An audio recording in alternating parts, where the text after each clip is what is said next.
Ukraine जंग को 1229 दिन हो चुके हैं। 40 महीने से ज्यादा की जंग में अब युद्ध उस दौर में पहुंच चुका है जहां या तो जेलेंस्की का यूक्रेन पूरी तरह से बर्बाद हो जाएगा या फिर यूक्रेन को बचाने के चक्कर में अमेरिका और नेटो को रूस से परमाणु जंग करनी पड़ सकती है।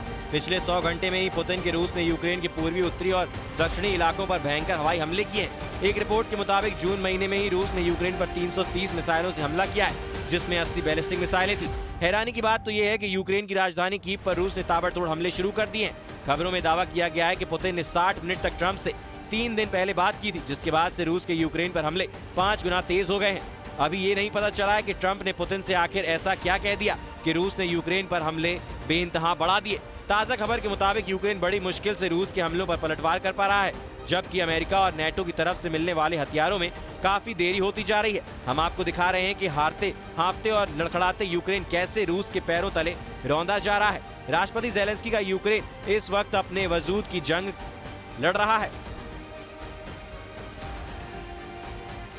यूक्रेन के 4 प्रांत लुहांस्क, डोनेस्क, खेरसोन, जापोरिजिया पर रूस लगभग कब्जा कर चुका है। इधर यूक्रेनी सेना पिछले 7 दिनों से कम 155 मोर्चों पर रूसी सेना के हमलों का सामना कर रही है, लेकिन हथियारों की भारी कमी से यूक्रेनी सेना टिक नहीं पा रही है। जो खबरें सामने आ रही हैं उसके मुताबिक रूस इस वक्त सूमी इलाके पर काफी बड़ी बढ़त बना चुका है, लेकिन यूक्रेनी सेना भी रूस में घुसकर हमले करने में जुटी हुई है। यूक्रेनी सेना का सबसे बड़ा ताजा दावा है कि उसने रूस के एक एयर बेस पर हवाई हमला किया है, जिससे रूस को काफी नुकसान हुआ है। यूक्रेनी सेना के दावे के मुताबिक रूस के वोरोनिच क्षेत्र में बोरिसोगल्बस्क एयरबेस पर हमला करने का दावा किया है, जिसमें ग्लाइड बम और प्रशिक्षण विमान रखने वाले डिपो को निशाना बनाया गया।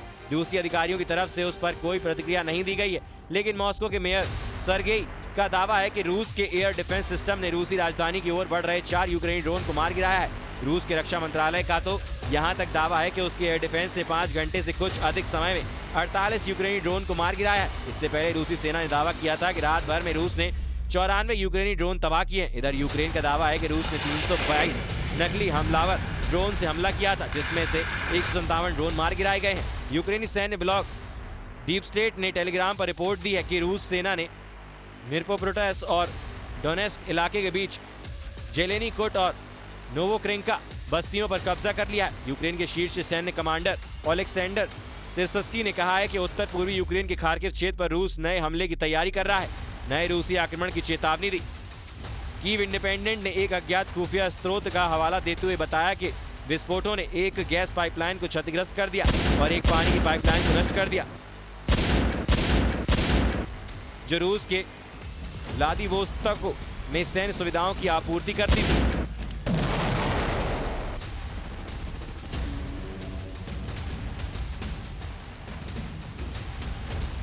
यूक्रेन पर रूस के भीषण हमलों को देखते हुए राष्ट्रपति ट्रंप ने पुतिन से 60 मिनट तक बातचीत की, लेकिन पुतिन पर इसका रत्ती भर असर नहीं हुआ, बल्कि यूक्रेन पर हमले तेज हो गए। रूस के खूनी हमलों को देखते हुए ट्रंप ने कहा कि पुतिन यूक्रेनी लोगों की जान लेना चाहते हैं और वो युद्ध नहीं रोकेंगे। ट्रंप के इस बयान पर रूस ने भी पलटवार शुरू कर दिया है। राष्ट्रपति पुतिन जैसे सख्त जुनूनी नेता ने यूक्रेन में अब तक 4 प्रांतों पर अपना कंट्रोल कर लिया है, जबकि एक प्रांत पर कंट्रोल करने के करीब है।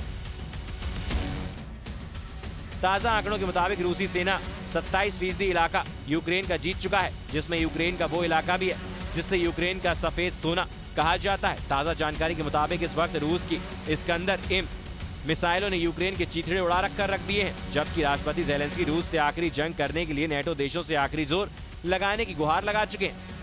हैग में नेटो समिट के दौरान जेलेंस्की और ट्रंप की 50 मिनट की मीटिंग और नेटो के 32 देशों ने जिस तरह से रूस से अगले 10 साल तक जंग करने तैयारियां शुरू कर दी हैं, उसने रूस को परमाणु युद्ध के लिए मजबूर करना शुरू कर दिया है। रूस के विदेश मंत्री सर्गेई लावरोव ने एटम बम से तीसरे विश्व युद्ध को लेकर जो प्रलयकारी चेतावनी दी है, जरा उसे भी जान लीजिए। रूसी विदेश मंत्री ने एक नई चेतावनी जारी की है। परमाणु प्रलय घड़ी आधी रात करीब आ रही है और तीसरे विश्व युद्ध की आम चर्चा हो रही है। रूसी विदेश मंत्री ने दावा किया है कि रूस ऐसी परमाणु तबाही से बचने के लिए काम कर रहा है और राष्ट्रपति डोनाल्ड ट्रंप की सामान्य बुद्धि की इसीलिए प्रशंसा कर रहा है, ताकि अमेरिका और नेटो परमाणु तबाही से बच सके।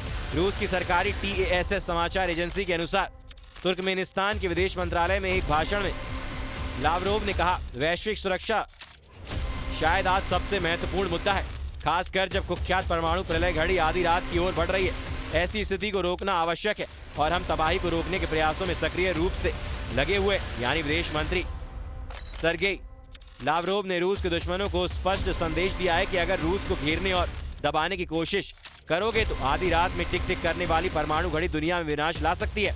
रूस ने पूर्वी यूक्रेन में सेना के 2 शहरों पोक्रोवस्क और कोस्टियनटिनीवका के पास घुसपैठ की है। यहाँ पर भयंकर हमले किए गए।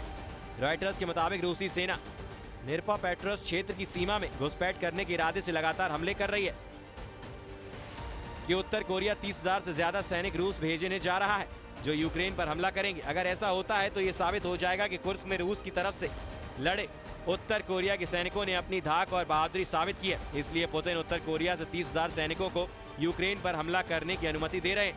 खबर है कि यूक्रेन के साथ युद्ध में उलझे रूस को उत्तर कोरिया के तानाशाह किम जोंग उन ने बड़ी मदद भेजने का फैसला किया है।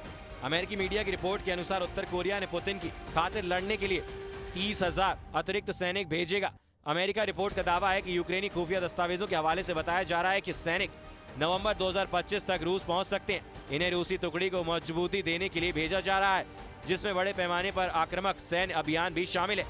इसके साथ ही सैटेलाइट से हासिल तस्वीरों में रूस की तैयारियों के संकेत मिले हैं। सैटेलाइट तस्वीरों में उत्तर कोरियाई तैनाती के लिए पहले इस्तेमाल किए गए जहाजों को रूसी बंदरगाहों में देखा गया और कार्गो विमानों की उड़ान पैटर्न से पता चला कि सैनिकों को रूस लाने वाले मार्ग सक्रिय थे। उत्तर कोरिया ने पिछले 11,000 सैनिकों को रूस की तरफ से लड़ने के लिए भेजा था। रूसी राष्ट्रपति व्लादिमीर पुतिन ने अप्रैल में उनकी मौजूदगी की पुष्टि की थी। ये घटनाक्रम ऐसे समय में सामने आया जब अमेरिका ने यूक्रेन को वायु रक्षा मिसाइल की खेप रोकने का फैसला किया है।